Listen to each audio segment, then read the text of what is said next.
Do you ever let something just get so far gone that it's a little overwhelming? Well, I don't know, this year just turned into one of those years that my garden got away from me. And now that it's almost fall, I'm trying to recover the entire garden. I want to show you one of the best ways to do that is sometimes to dig up the entire plant, pull the quackgrass or other weeds out of it, and replant. So this plant here is drumstick allium, you can see right here. But look what's in there. It's some sort of annual grass that I think I had planted here last year, but it has completely filled this up. So what I'm going to do is pull up this entire drumstick alliums and replant them. So these here are the bulbs of the allium, but these are all the roots of the grass.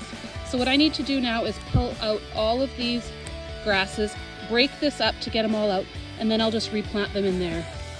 You can see there's lots of little bulbs here. So what's going to happen is they'll break off and we'll be left with the bulbs like this, and then those can be replanted. So now I have a nice clean patch. I was left with a lot of little bulbs sitting on the surface, so I got them as deep as I could. Then I brought in a couple shovelfuls of topsoil and covered them so that it would be like it was replanted. And then look at this. These are all the roots that were mixed in there. I shook out all of the little allium bulbs, planted them as best I could, and now I'm left with a big pile of grass that can go in my compost. One thing I'm also doing is I'm tossing the weeds that are safe for the sheep to eat over the fence. They did a great work cleaning up the garden, and I had Arlen start to rototill till we ran out of fuel. But you can see here, I'm cleaning up. It had got so bad, but there is always next year. Isn't that the motto of every gardener? So things like dandelions and grass and weeds can go over the fence to the sheep. Things like delphinium, monkshood, and foxgloves are not going over the fence because they are toxic to the sheep. But the fall garden is looking beautiful. Here is the ornamental onion. Those seed pods, I'll leave them out all winter because they look good. This one here is the Karl Forster grass. And then look at this, coming into the garden. I've got some delphinium that are blooming right now. We've got a zinnia coming in. This gold basket, I think that's what it's called, allium, it's still blooming nicely. The iris leaves look really nice here in the fall, giving some texture. This is German statice. Isn't that cool? Look at those purple flowers. I just love them. If you were into dried flowers, that one's another nice one that's great. This one here is lamium. I just like it because it's a beautiful ground cover. And this one has pink and purple flowers. I'm not sure if maybe there was two plants mixed in, but I like that it's got the variation. Now that it's cooler, the pansies are starting to really perk up again. This is snow and summer. We've got the scabiosa that's blooming. Another German statice. How about this one? This is solidago. I think it's just beautiful. It gives you that real fall color. This one is sedum autumn joy. And we've had a lot of rain in the last little bit, which is why the center, I think, has fallen open. It has never been this tall before, but it's still beautiful. We've got Sweet William here. They don't seem to mind the cooler temperatures, and we haven't had a killing frost yet, so they're still looking really good. Here we've got some zinnias. Again, you can tell we haven't had a killing frost because they are looking gorgeous. What else do we have? Brown-eyed Susans, or Gaillardia. Aren't they pretty? I don't know, there's just something about this mix that I love so much. It just has that summer/fall feel to it. Some of my yarrow is still blooming. I've been trimming down as quickly as I can when they start to look like they're ready to go to seed. And I think that's why I've managed to have a few more flushes of blooms. Cutting down the seeds is kind of key to making sure that it doesn't end up into your entire garden. On the other side of the garden, I've still got a little bit of this blue salvia blooming. A few more zinnias.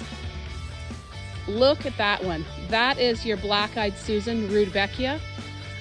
Let's back up here so you can have a good look. I think there's probably 3 plants in there, which is more than you need to plant together, but it gives you such an impressive show of flowers. Like, look at that. When you come back, that's just gorgeous. I have been removing on the back fence the sweet peas.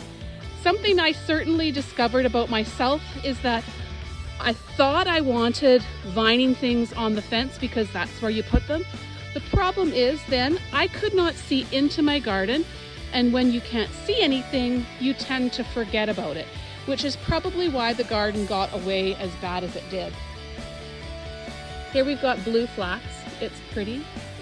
This is another Gaillardia where it's more of a yellow. See, there's more yellow on the leaf or petals than the other one. So that's kind of a neat one. Mixed in here is catnip. So I may need to move this one because I'm not sure how I feel about everything being so tight together, though it does give you that English cottage garden, which is kind of fun. We've got some petunias mixed in there. Again, not sure if I'll do that again because they kind of got drowned out. I have been cleaning out in here over the last couple of weeks just to open it up and give it a bit more airflow. I've discovered that my personal preference is to have a little bit more area around the plants so that they are, I guess, showcased a little bit more. And here we've got a salvia, another Karl Forster grass. I just love them. I leave these all fall and winter because they just look so neat sticking out above the snow. This one here is Thalictrum. It's kind of a pretty one as well. And look at that, we're getting some late blooming delphinium on that one as well. And then here we've got another yarrow cloth of gold or basket of gold. So here's more of an overview of the entire garden. I am loving that there's still color in there. And I think one of my favorite things about gardening is even if you don't weed and it becomes a weedy mess, the flowers will shine through and they'll still impress you.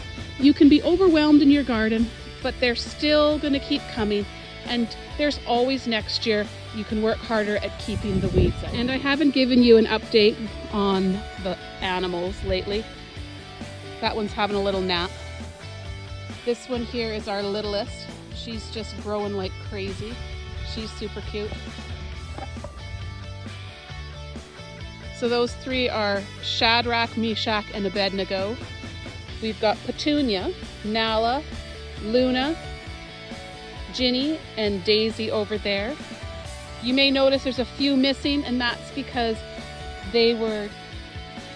What else do we have in the garden? So here is some Rudbeckia. Definitely one that you want to think about putting in your garden. They give you great late season color. I love my perennials. In fact, that's why most of this garden is perennials.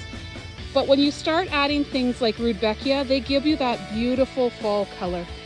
It's so cold here at night and we get those early frosts. I never plant any mums or bring in any mums, but these are giving me a little bit of that garden mum feel. So think about putting them in your garden next year. So that's my fall garden. I'm really looking forward to some changes that I'm going to put into the garden maybe this fall, maybe next spring. Things that will have less maintenance, opening things up. And as much as I always talk about bringing in bark mulch, I'm really hoping that maybe we'll get some of that bark mulch in the garden here in the new year. That'll certainly help me with some of the weed control.